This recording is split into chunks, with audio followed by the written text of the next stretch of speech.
Hello.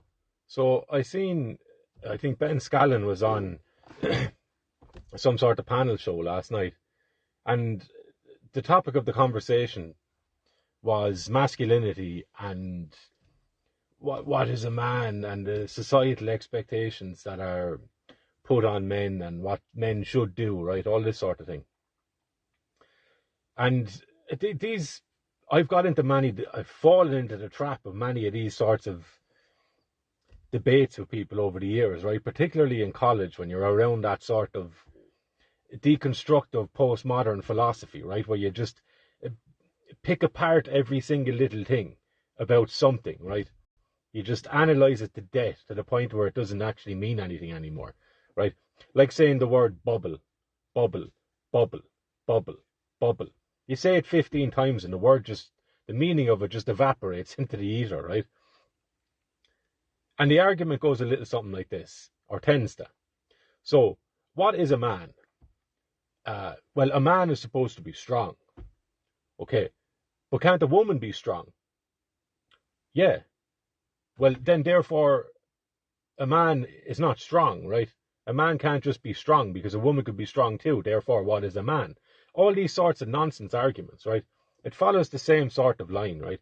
A kind of a prescriptive form of dialogue, right? Or of definition even, right? But there's the flip side of looking at that as well, right? And I got this from a couple of people, but Erigena, who was an Irish philosopher, approached the idea of God not by asking what it is or what he is or she is or whatever.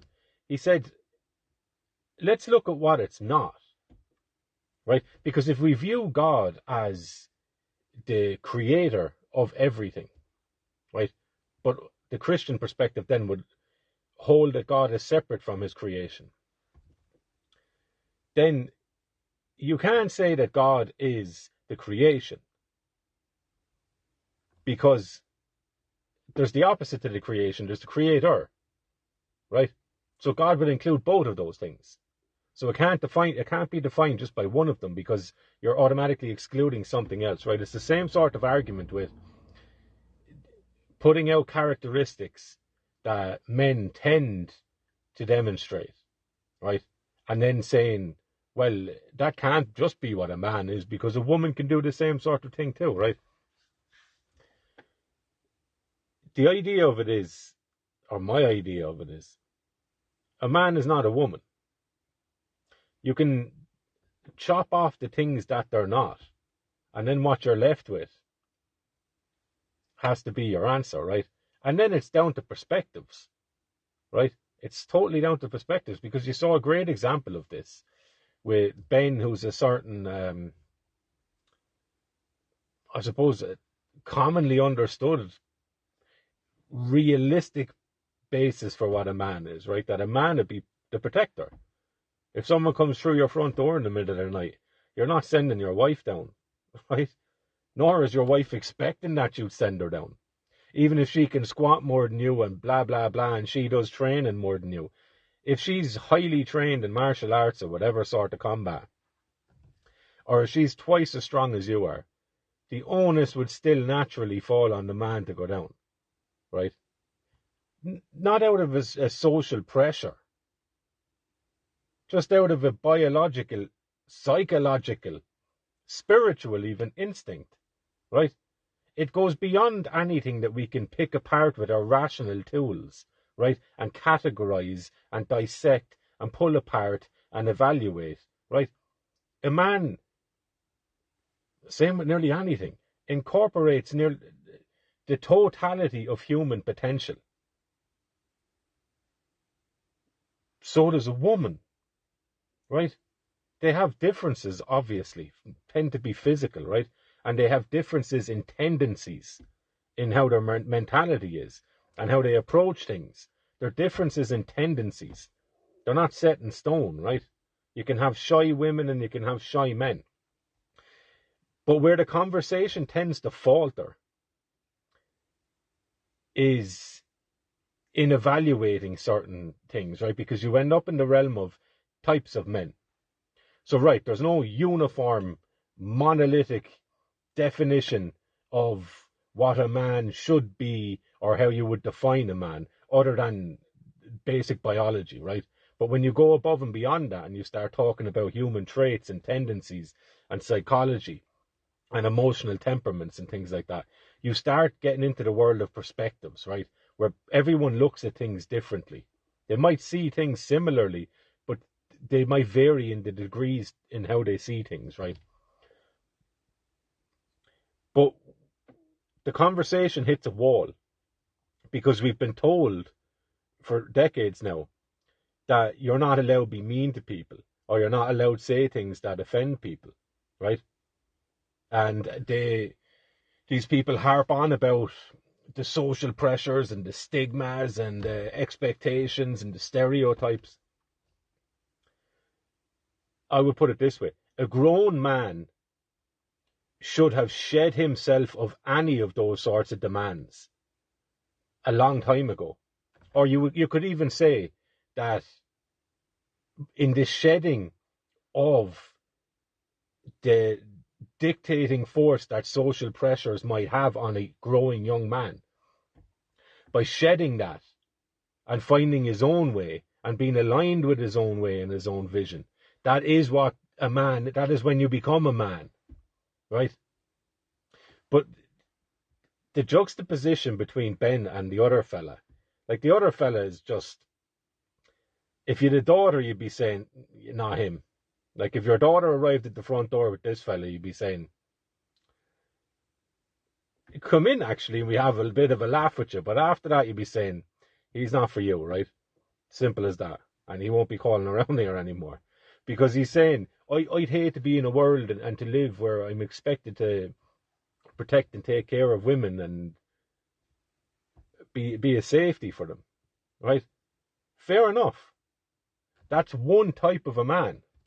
And the natural reaction to that, and I'd be mild in how I characterize it, but the natural reaction from men to a man like that would be, you're a coward. You're a self-centered coward, right? Not because men want to throw their lives totally at the feet of women, right? Like love-struck, Cupid-pinged puppies, right? It's an instinctual thing. Where does that come from? Who knows? But it is what it is. The same way a man is what he is, right? And the idea of trying to whittle it down and characterize it, all that is trying to do, or the attempt behind that, is to smooth out the rough edges of masculinity. Because men can express their manhood in a multitude of different ways. We're lovers, of course. You get an old flair of romance every now and again. You might say some sweet words, right? You do things to make the person that you're with smile and be happy. Yeah, of course. We can also be incredibly violent. We can also be incredibly detached from the world, to the point where it might not be said because it's deemed as kind of rude, right? But you might find yourself in a space where you hate people, right? That's a pretty common shared sentiment amongst men, right? That they probably don't say in social company because they don't want to look like they're rude, right? Because they've been told, don't that thing, right? We've all got that nonsense, right? Nonsense. Men come in loads of different ways, and they express themselves just as deeply and as authentically as women do in the multitude of ways that women express themselves. It's something that you cannot whittle down. We don't even understand the relationship between this, my physicality, and my mentality. We have no idea how that happens. We've no idea how a seemingly solid piece of matter can give birth to or can manifest something that is metaphysical, above the physical, beyond the physical. We've no idea. We have no idea. And these people on these stupid talk shows, or whatever you want to call them, news panels, think that they can dissect and come to a consensus of an understanding on what a man is. A man just is.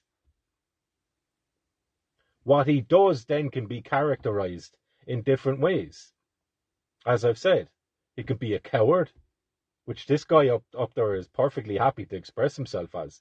But you need to also, you're opening yourself up to the categorization that other men will make of you, and other women too, I suppose. Right? Men can be violent, men can be fighters, they can be funny, they can be romantic, right? They can be thinkers, they can be isolating people, they can isolate themselves, right? Do loads of things. But there's no monolithic way of capturing a man. And that's what this conversation is trying to do, right?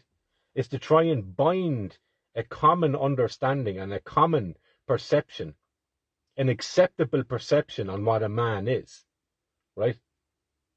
So we get rid of all of the things we don't like. Who's doing that, by the way? Who's doing that?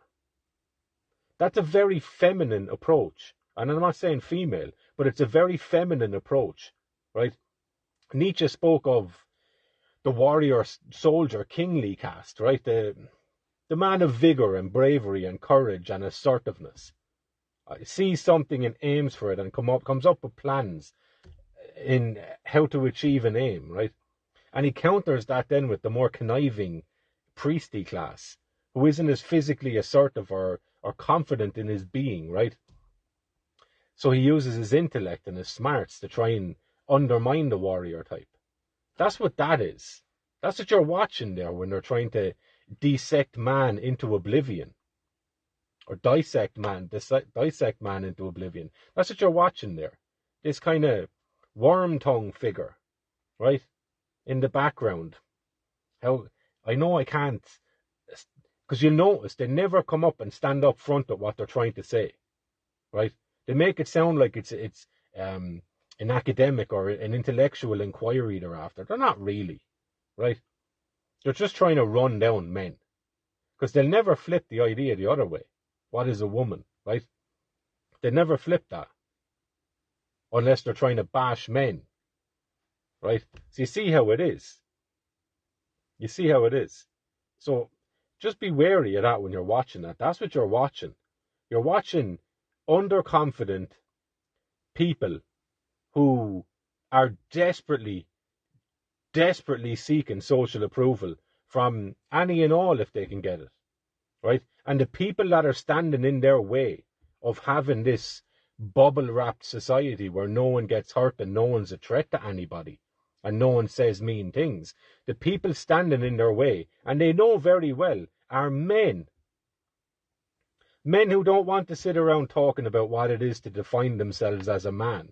They just are who they are. They happen to be men. And depending on their nature and personality and temperament, they express themselves through that medium of manhood, right? And they refuse to be pigeonholed by some guy who is up there saying he won't even defend the female people in his family, or he doesn't want that, right? So you can just couple the both of them together. The man who would never even entertain that idea. Why would you even have that conversation? It's not a matter of if I want to do it or not. It's something that you're going to find yourself doing in the moment naturally. While this guy, I would imagine, would be gone out the back window, right? So Irish people, Irish women, and Irish young fellas, I hope, may be watching this. Compare both of them. The man who wants to just be strong in himself and confident and make his own decisions and not be browbeaten by society into what they think he should be, right? Because when they're saying what you should be, they're telling you how you should behave. Behave, right? So when they're trying to tell you what it should be to be a man, or how you should be as a man, they're trying to dictate how you behave. And if they can control that, they can control how you think, they can control what you feel about things, and they can control your belief systems. They hit you from all angles, right? They tell you you can't think this, you shouldn't feel hate, you shouldn't feel rage and anger and frustration and be swelled up with horrendous images of extreme violence, right? From time to time. From time to time. You're not allowed to think, not allowed to feel that way, not allowed to believe these things anymore because they're archaic and primitive and knuckle-dragging Neanderthals, blah, blah, blah, right? And now they're trying to tell you number one, that you can become a woman if you want, right? Which is an insult to women. It's an insult to women. I'd be a horrible looking woman. I'd be a rotten woman. I never for a second would I even entertain that idea that I could be a woman.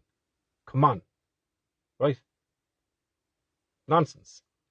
So young fellas, that's what they're at. They're after you. They don't want you to grow up and make your own way. They want you to cower underneath the pressure that they constantly heap onto you.